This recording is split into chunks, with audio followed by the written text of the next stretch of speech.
Hello and welcome to another edition of the Motown's Wrestling Review. And I am Tony Motown Allen, the president of the Motown's Wrestling Group on Facebook. And if you're not part of it, make sure you join. And we're here talking about Monday Night Raw. And Raw kicked off with yet another tribute to Hulk Hogan, another 10 bell salute.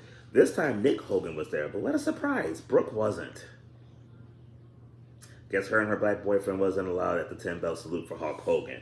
But anyway, they did all that shit again and everything, and just can't believe they were making. Well, I can't believe because he is. Honestly, I mean, all jokes aside, as much as I hate the racist prick, he is a big deal in wrestling and everything, but hopefully we're going to be moving past this racist bastard who didn't have the decency enough to apologize for his racist comments that he made towards his daughter's boyfriend. But Raw kicks off with Jey Uso, so we kicking off Raw yeeting. Oh man, and I would just love to yeet all night. But Jey Uso was in the ring talking about his match coming up at SummerSlam because him and Roman Reigns are taking on Big Bronson Reed and Braun Breaker. And then, ladies and gentlemen, my name is Paul Heyman. Paul Heyman interrupted the yeet right when they're going to run it back. And Paul playing the little mind games like he always does and everything. Hey, say hi, Myrtle. Say hi, Myrtle. So they had that little exchange back and forth and everything, but and also I'm not sure if it set up the match or they were just discussing the match. But later on, you had Jey Uso taking on Big Bronson Reed, so that ought to be interesting. But the first match of the night, a 6-person intergender tag team matchup. You had the phenomenal AJ Styles teaming up with the Kabuki Warriors. You know, the not so humble correspondent Robert Black definitely enjoying that team because they got his girl Asuka and Kairi Sane, and they are taking on Dirty Dominic Mysterio and his future boo Roxanne Perez and Tiny Tits herself Raquel Rodriguez. Honestly, the women were the standout in this match, to be honest with you. The women have really been stepping up and doing a really good job over the last few weeks and everything. I'm really enjoying Tiny Tits and Roxanne Perez as a tag team and everything. They're really becoming a solid team. I'm going to be discussing my predictions for SummerSlam on the SmackDown review coming up this weekend, but this ain't a prediction, it's a spoiler. I would be surprised if they take the titles off these two because I think they're a good, solid tag team. I'd like to see them keep the titles for a while. I think it's just too early for them to lose it. Dominic and AJ, I'll be honest with you, I'm looking a little bit more forward to this match now. I think them two are going to have some good chemistry. It was kind of nice because AJ Styles went for the phenomenal forearm, and that was a good spot in the match for them later on in the match though. But the women are just on fire though, so they really doing their thing. Really enjoying seeing what them two could do.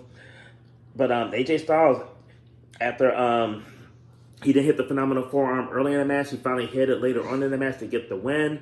AJ Styles pinned Dirty Dom going into SummerSlam. The match itself, I gave it an A. I really, really like this match a lot. I think all the competitors work well together.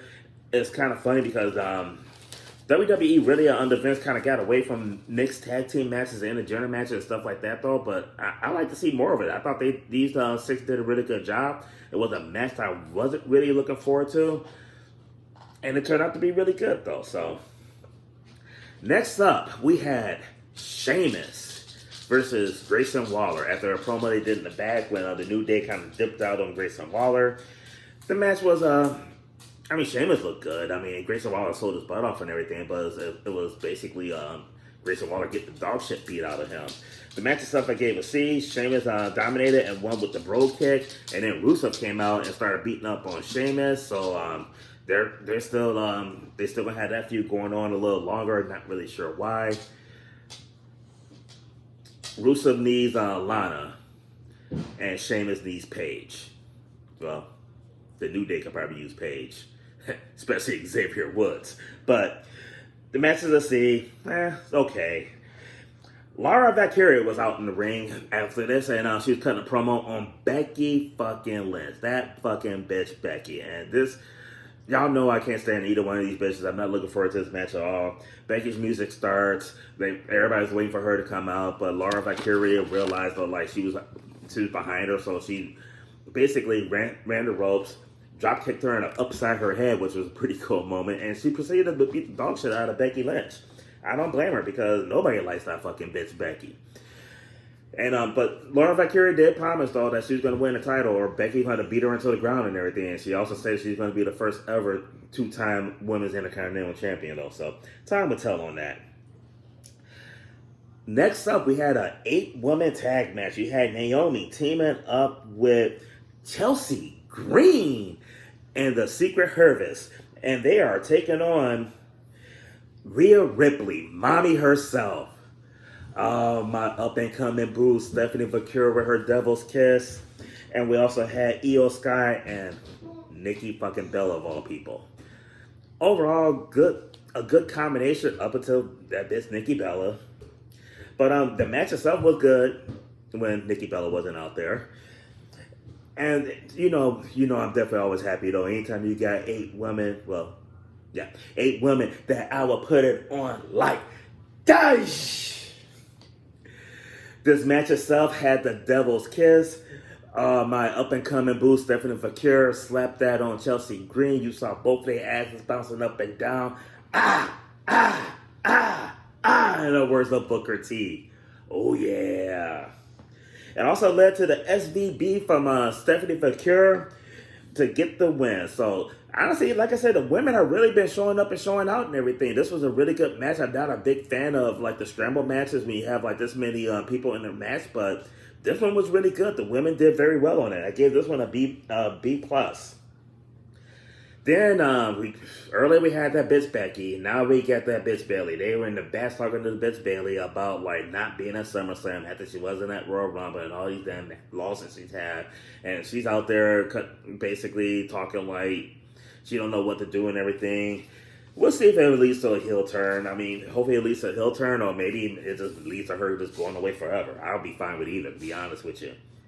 The Judgment Day are taking on the LWO, and you got to hand it to the Judgment Day. Like, they're keeping the faction relevant. They keep reinventing themselves. JD McDonough and Finn Balor are working well as a team and everything. They're definitely an up-and-coming solid team. So I like to see more of them, and I hope they do keep the tag team titles for a while.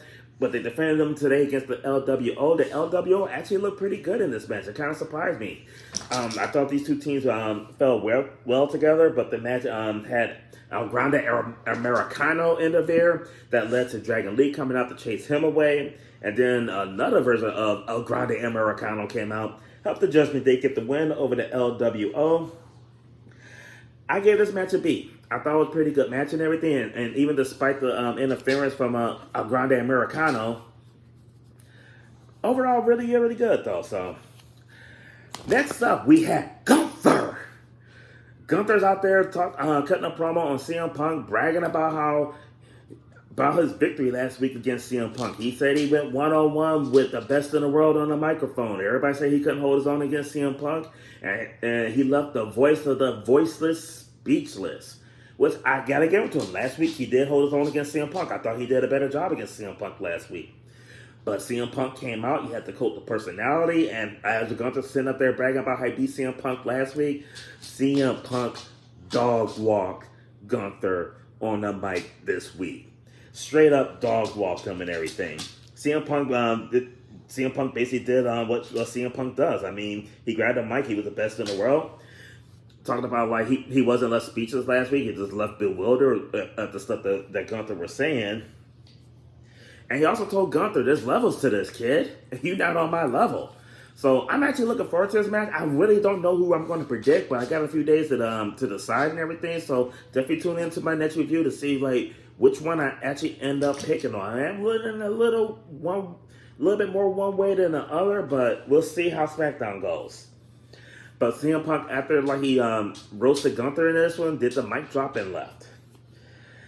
Next up is the main event. Main event, Jey Uso teaming up with our tribal chief, Roman Reigns.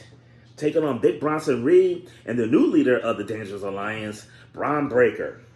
It was a decent match and everything. It's always nice to see the tribal chief in the ring. And, you know, we always like to see Jey Uso yeeting and everything, too. Oh, I'm sorry. This wasn't a tag team match. Everybody was involved. It was Jey Uso versus Bronson Reed. My bad. Still love to see, like, the Jey Uso doing his yeet. But The match ended up with Braun Breaker coming out, spearing Jey Uso, causing a disqualification, but they really didn't care about the win. The two of them started double teaming Jey Uso, and then comes Roman Reigns. Roman Reigns come out there, you expected him to clean house and everything, but in all honesty, though, the two got the jump on him. So we had a tsunami on Jey Uso. You had another tsunami on Roman Reigns. You also had Roman Reigns get speared through the barricade and everything. And after the spear through the barricade, Big Bronson Reed went Debo from fucking Friday and took the shoes off of Roman Reigns. Fucking old school hood ass shit. I thought that was a pretty good touch to it though. The match itself I gave a C. I thought the match was okay and everything. Looking forward to the tag team match coming up this weekend though, but the attack after the match I thought was pretty good. Made that team look really strong. And Roman Reigns leaving barefoot though. I mean, but barefoot or not, he is still our tribal chief. And I still acknowledge him.